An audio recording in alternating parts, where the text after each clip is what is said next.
और सर निशाना गिरा है वाला ऊपर वाला।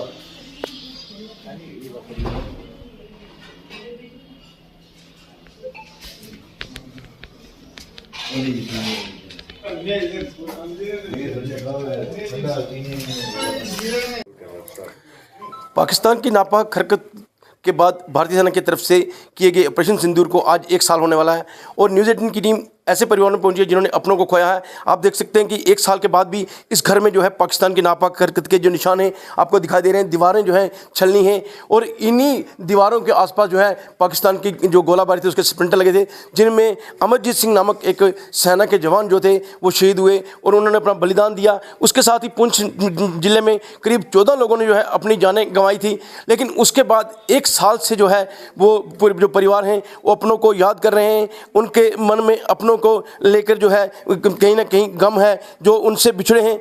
लेकिन उनसे बात करेंगे उनका क्या कहना है, क्योंकि कहीं ना कहीं उनको ये भी लगता है कि पाकिस्तान की इस नापाक हरकत को जब मुंह तोड़ जवाब दिया गया तो उसके बाद से ही पाकिस्तान जो है वो खामोश है। पाकिस्तान की तरफ से 1 साल में कोई भी जो है ऐसी घटना नहीं हुई है। बात करेंगे इस परिवार के सदस्य सुरजन सिंह जी से, जिन्होंने अपना भतीजा जो है ऑपरेशन सिंदूर के दौरान पाकिस्तान की नापाक हरकत से खोया था।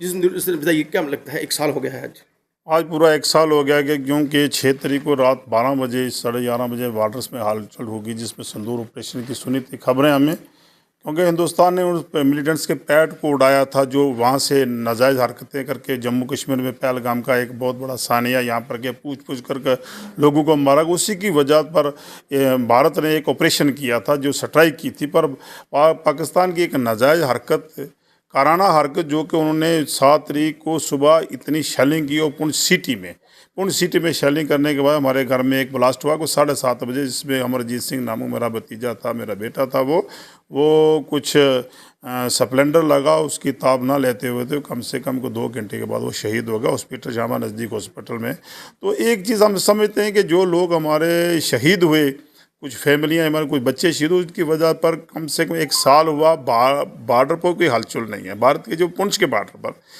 हम समझते हैं कि जो भारत ने एक्शन किया, स्ट्राइक की, यहाँ पर उनके पैड्स वगैरह उनके मिलिटेंट के वो उड़ाए गए। उसके बाद पाकिस्तान कुछ सहमा हुआ, डर गया कि वाकई भाई आज तक वो मिलिटेंट्स अटैक्स यहाँ पर पुंछ खिताब में या पुंछ इस सराउंडिंग एरिया बॉर्डर्स एरिया में, उसके बाद कुछ छोट-मोट घटनाएँ को फायर और गोली या गोला बारूद ये शेलिंग नहीं यहाँ पर हुई।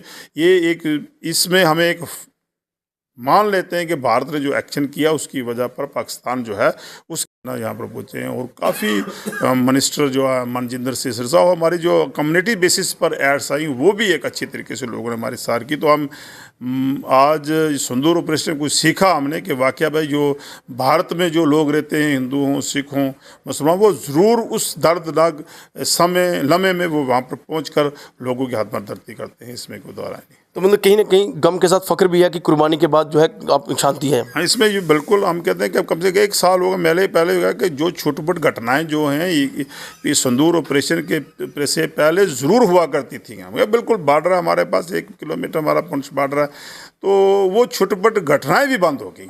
मैं देख रहा हूँ कोई फौज के साथ अंदर आना बाहर जाना, कोई ऐसी तरीके गन वो फायर होना, बड़ा फायर होना। पर 1 साल हो गया, पाकिस्तान को ऐसा सबक सिखाया हमारी भारतीय फ़ौज ने, उसने मुड़कर आंख उठाकर पुंछ के लोगों तक और उस बॉर्डर पर नहीं देखा। इसमें हम फ़ख्र है। तो देखिए जहाँ पर अपने के खोने का मलाल है, गम है, लेकिन वहीं इस बात का भी फ़ख्र है कि हमारे बच्चों की बलिदान की कुर्बानियों की वजह से पिछले 1 साल से पुंछ ज़िले में नियंत्रण रेखा पर कोई भी पाकिस्तान की नापाक हरकत नहीं हुई है और ना ही जो है पुंछ के अंदर कोई आतंकी घटना हुई है। इसका भी इन परिवारों को मलाल है। बाकी परिवारों से बात करेंगे कि उनको क्या कहना है। 1 साल जो ऑपरेशन सिंदूर को हो चुका है, अपनों से पिछले हुए 1 साल हो चुका है। तो जैसे हमने आपको बताया था कि हम और परिवारों से भी बात करेंगे जिन्होंने पिछले ऑपरेशन सिंदूर में अपनों को खोया है। ऐसे ही एक हमारे साथ डॉक्टर सरफराज मीर हैं, जिनके 2 सगे जो हैं भाई बहन कज़न जो हैं, उन्होंने अपने जो है जुड़वा बच्चे थे जो उन्होंने जान गंवाई थी। उस सरफराज मीर से बात करेंगे, उनका क्या कहना है। 1 साल जो है ऑपरेशन सिंदूर को हो चुका है और क्या महसूस करते हैं। गम जरूर है लेकिन महसूस क्या करते हैं ये बात करेंगे। बिल्कुल, आज ऑपरेशन सिंदूर को 1 साल होने को है। और एक साल पहले की बात करें, बेशक हमारी फैमिली से ही हमारे दोनों छोटे कज़न्स की जो डेथ हुई थी, लेकिन आज लगता है कि वो अपने देश के लिए शहीद हुए हैं। और मुझे लग रहा है कि देश के लिए शहीद होना बहुत बड़ी बात होती है। और अगर मैं पुंछ की बात करूं तो ये बॉर्डर डिस्ट्रिक्ट है, बिल्कुल एलओसी के ऊपर है। यहाँ की पब्लिक जो है वो हमेशा एक साल पहले भी तैयार थी और एक साल बाद में आज पूरे जोश के साथ तैयार है अपनी आर्मी की सपोर्ट में, अपनी डिस्ट्रिक्ट एडमिनिस्ट्रेशन और पुलिस एडमिनिस्ट्रेशन की सपोर्ट में, कि कभी भी कोई ऐसा होता है तो ये पूरी पब्लिक जो है वो 100% सपोर्ट करेगी और साथ रहेगी। बच्चों की याद आती है तो किस तरह का लगता है? एग्जैक्टली अगर बच्चों की याद, वो याद तो कभी पूरी नहीं होने वाली। और मुझे लग रहा है कि हमसे ज़्यादा जो माँ बाप हैं, जब उनके घर से दोनों चिराग चले गए हैं, लेकिन जब उनसे बात की जाती है तो वो भी यही कहते हैं कि वो अपने देश के लिए शहीद हुए हैं। हालांकि डिस्ट्रिक्ट एडमिनिस्ट्रेशन या फिर सेंट्रल गवर्नमेंट की तरफ से जो उनको जॉब्स भी मिली हैं उसके लिए फिर से शुक्रिया अदा, क्योंकि जॉब भी दी थी, वो जॉब मिली हैं। लेकिन डे बाय डे जो बच्चों की यादें आती हैं वो आदमी को सताती भी हैं। लेकिन दूसरी तरफ जब देश की बात आती है तो आदमी कहता है कि ऐसे 100 कुर्बान कर सकता है इंसान अपने देश के लिए, बच्चों को, और हम सब भी अपनी कुर्बानी के देने के लिए तैयार हैं अपने देश के लिए।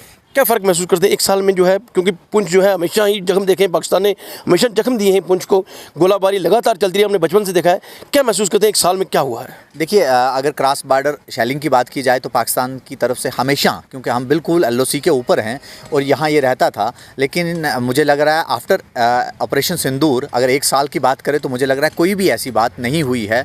और उसका इम्पैक्ट जो ऑपरेशन सिंदूर का वो इतना अच्छा हमारी तरफ से पड़ा है कि उसके बाद हम लोग चैन से सो रहे हैं, हम चैन से रुक रहे हैं यहाँ पे। और इसी तरीके से हम चाहेंगे कि हम हमेशा अपने देश के लिए खड़े हैं, हमेशा खड़े रहेंगे। आज भी जो है दीवारों पे देखा जाए निशान पड़े हैं। और अगर आप देखेंगे सिटी पुंछ की मैं बात करूं सिर्फ, और इस तरफ भी दीवार देखेंगे आप तो किस तरीके से छलनी हुई है। और अगर इसी तरीके से सिटी पुंछ के बहुत सारे ऐसे घर हैं जिनसे अभी तक वो रिपेयर नहीं हुए हैं, उनसे अभी तक वो आवाज़ें सुनाई देती हैं, वो गाड़ियाँ अभी तक डैमेज्ड हैं। बहुत सारा ऐसा नुकसान हमें अभी देखने को मिलता है जो पड़ोसी मुल्क पाकिस्तान की तरफ से ऑपरेशन सिंदूर के दौरान लोकल्स पे जो अटैक किया गया था उसके निशान आज तक लोगों के दिलों पे भी हैं और लोगों के घरों में भी हैं। तो देखिए कितनी अच्छी बात कही कि लोगों के दिलों पे और दीवारों पे आज भी पाकिस्तान की नापाक हरकत के निशान हैं। लेकिन कहीं ना कहीं इस बात का सुकून है कि बच्चों की कुर्बानी ने जो है इस जो पुंछ ज़िले में शांति दी है।